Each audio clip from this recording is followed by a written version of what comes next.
Quarta-feira, o Jornal da Alterosa começa e traz os seguintes destaques.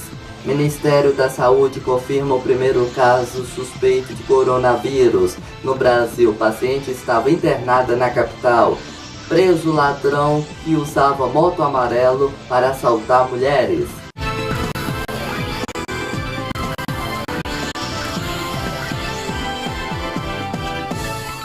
Olá, boa noite. O Ministério da Saúde confirmou hoje o primeiro caso suspeito de coronavírus no país. Ele estava sendo acompanhado em Belo Horizonte. Com isso, foi elevado o nível de atenção para o alerta de perigo. Para a presença do vírus no país. De acordo com o ministro da Saúde, Luiz Henrique Mandetta, uma jovem de 22 anos está em observação no Hospital Eduardo de Menezes, aqui na capital. A estudante esteve em viagem para a cidade de Wuhan, na China, no período de 29 de agosto do ano passado a 24 de janeiro deste ano. Ela está em observação e, segundo os médicos, o quadro de saúde é estável. Caso a infecção por coronavírus seja confirmada, o nível de alerta no país sobe para a emergência de saúde pública. Isso é quando há a possibilidade de o vírus já estar em circulação nacional. Os exames conclusivos devem sair em até 72 horas. Na semana passada foi descartado o primeiro caso de coronavírus em BH. A paciente era uma mulher de 35 anos que também veio da China e apresentava sintomas semelhantes aos da doença, como febre alta, tosse, falta de ar e dificuldade para respirar. A chuva deixou 13 mortes na capital. Hoje, 2 famílias velaram e enterraram os familiares com muita comoção. Os corpos chegaram juntos em carros da funerária contratada pela prefeitura. Moradores da Vila Bernadette vieram de ônibus cedido à comunidade. No velório coletivo de 4 pessoas da mesma família, houve desespero. Luiz Augusto Silva, 19 anos. Edmar Rodrigues Silva, 25. Edvânia Rodrigues Silva, 17 anos. E a mãe, Marlene do Carmo Silva, de 58, foram soterrados quando um barranco deslizou e atingiu várias casas na vila que não tinha histórico de desabamentos. Marlene pressentiu a tragédia, mas quis convencer os filhos do risco e acabou morrendo com eles. O tio conseguiu pular, sair. Se ela tivesse saído junto com ela, ela teria sobrevivido, mas o instinto de mãe, ela preferiu morrer e tentar salvar os filhos dela. É lamentável, né? Fui com a saudade da minha irmã e dos meus sobrinhos, né? Nesse outro cemitério, mais uma mãe e 3 filhos foram velados. Um dos caixões não pôde ser aberto. Maria Estela Gonçalves tinha 48 anos. Os filhos, Alisson, de 10 anos, Alan, de 9 e Adam Pereira Gonçalves, de 6, eram moradores de uma área de risco no bairro Jardim Alvorada, em Belo Horizonte. O barracão onde eles moravam foi destruído. Todas as casas da rua já estavam interditadas pela Defesa Civil e a família havia deixado o local. Mas Maria Estela voltou com a família para jantar. Foi quando houve o deslizamento de terra. Anselmo, que também estava lá, sobreviveu. Eu estava dentro da casa, na cozinha. Foi que na parte da cozinha, eu caí dentro do corpo. E a terra, a maior parte da terra caiu aonde que estava. Liliane era vizinha das vítimas. O barracão onde ela morava também desabou. A minha casa foi a primeira a cair. Então perdi tudo, perdi documento, perdi tudo, uniforme de trabalho, tudo. Tinha acabado de sair? Tinha acabado de sair. A minha casa desmoronou toda. Essa amiga conta que a família estava ficando em um posto de combustíveis depois que saiu da casa na área de risco. Segundo Rafaela, Maria Estela não quis ir para o abrigo. Só que eles chegaram e falaram assim para todo mundo sair, mas eles não deram um local para a gente ficar. Agora eles mandaram a gente ficar no abrigo da São Gabriel. Lá, como ela tem crianças, todos nós temos crianças, é cheio de usuários de droga e tal. Mas falou assim, olha, eles mandam indicar, mas a gente não indica ir para lá. É muito difícil para a gente, é muito difícil mesmo.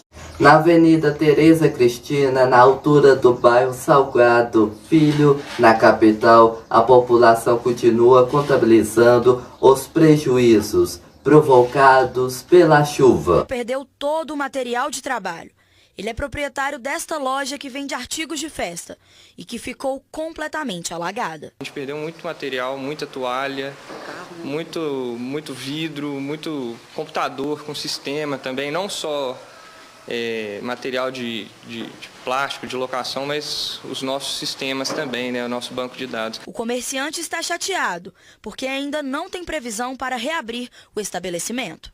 Fazendo o possível para voltar a funcionar o mais breve, a gente pode fazer, a gente está fazendo, com medo, né, também de chover novamente. A chuva também deixou prejuízos no salão de beleza do Heleno. A força da água ninguém segura, né?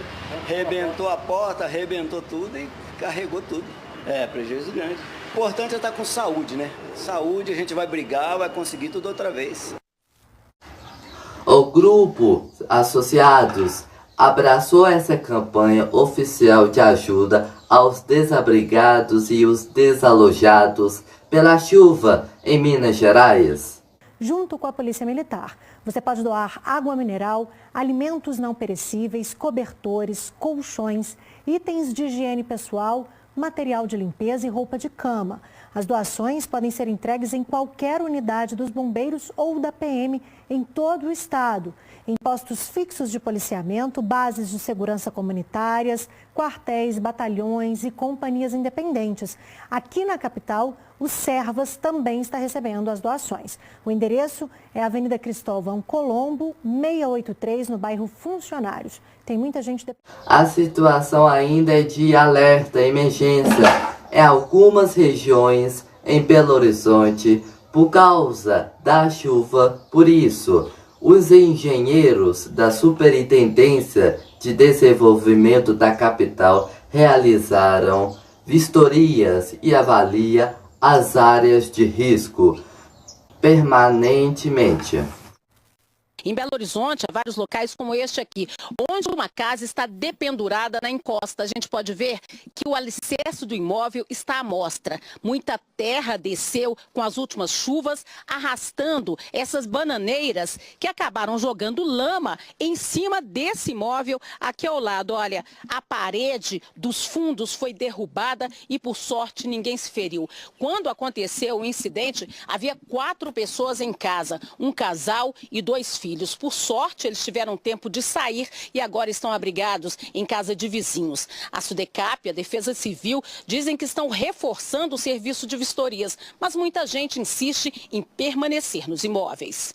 O Fernando mora aqui com a esposa e está com medo. O grande problema é o que ficou, né? Que são 3 andares ali de construção e está sujeito a descer a qualquer momento. Vocês já comunicaram com a Defesa Civil, com a SUDECAP, com alguma autoridade? A Defesa Civil já foi comunicada e estamos aguardando, mas até agora não apareceram, não se deram conta da gravidade da situação. Olha, nós estamos agora naquela casa que a gente viu lá de baixo. Foi daqui do fundo do lote que desceu a terra e é exatamente o alicerce dela que está à mostra. São várias famílias que moram aqui, pelo menos 9 pessoas. Uma delas é o Ayrton, que está muito preocupado com a situação. Ayrton, a gente te viu da janela lá embaixo, está preocupado, né? Muito preocupado. Todos nós aqui estamos muito preocupados, né? Porque cedeu uma quantidade absurda ali do solo, né?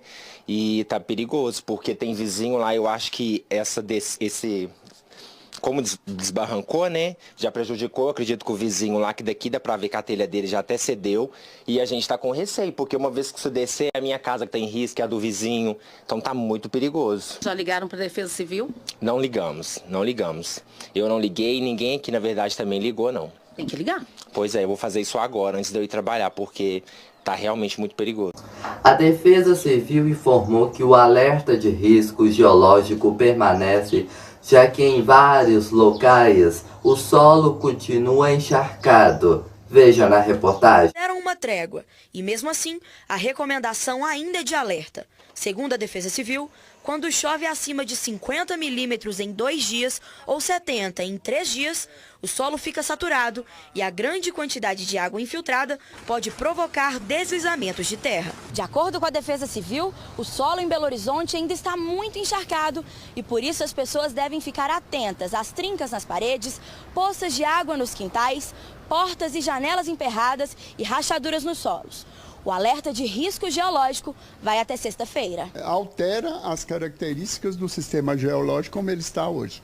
Então, por exemplo, você tem uma encosta íngreme em Belo Horizonte, isso já é um primeiro ponto a dizer que pode haver algum tipo de escorregamento, porque a declividade é muito alta. E essa declividade gera, vamos assim dizer, um processo de escorregamento. Só em janeiro deste ano, choveu 815 milímetros na capital, 147% a mais do que o ano passado.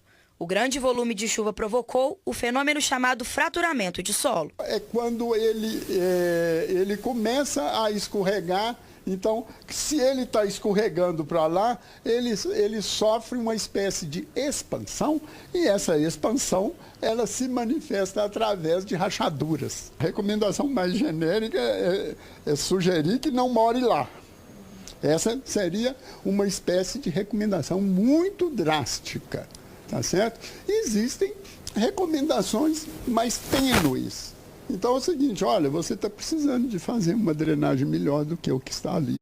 Sobe para 52 o número de mortos em consequência da chuva entre os dias 24 e 28 em Minas Gerais. Ao todo, são 28.893 desabrigados e 4.397 desalojados.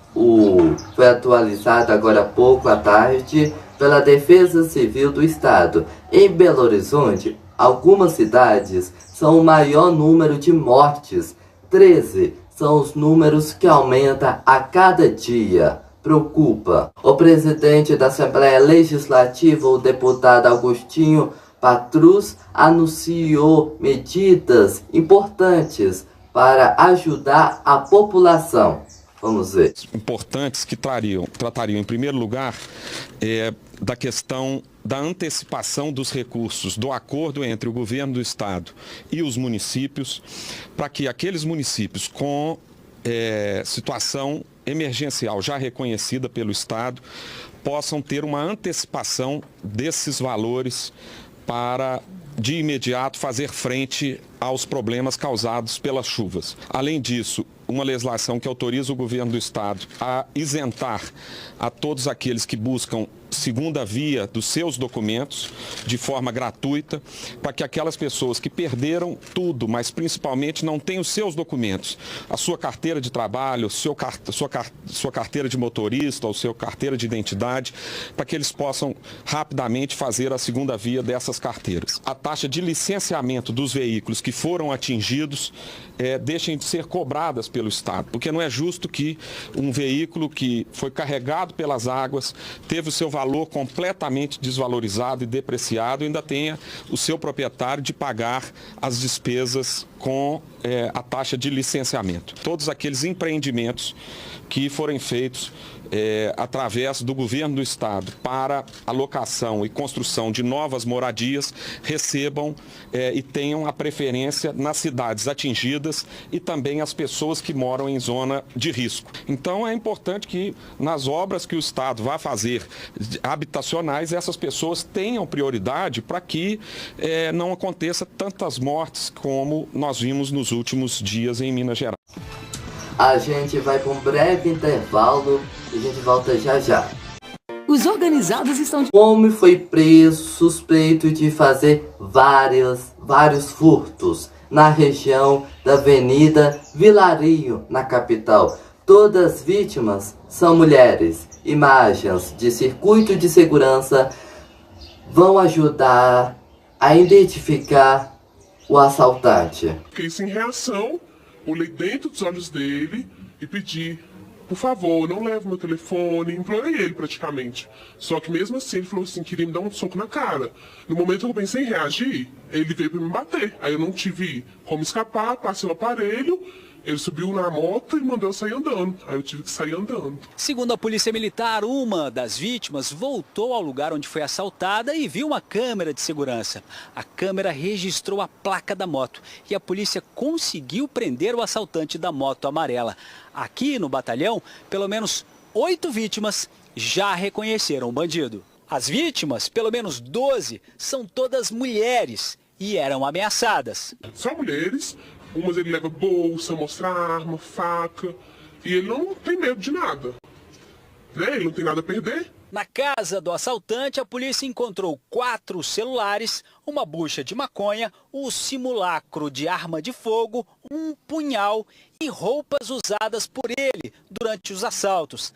Também encontrou várias bolsas das vítimas. Ele já tem passagem pela polícia? Isso, várias passagens. Roubo, uso e consumo de drogas, ameaça, lesão. Eu tô pagando meu aparelho ainda. Eu dividi ele, entendeu? Eu trabalho duro para poder pagar, né? Aí chega uma pessoa simplesmente... Obrigado pela audiência. Boa noite.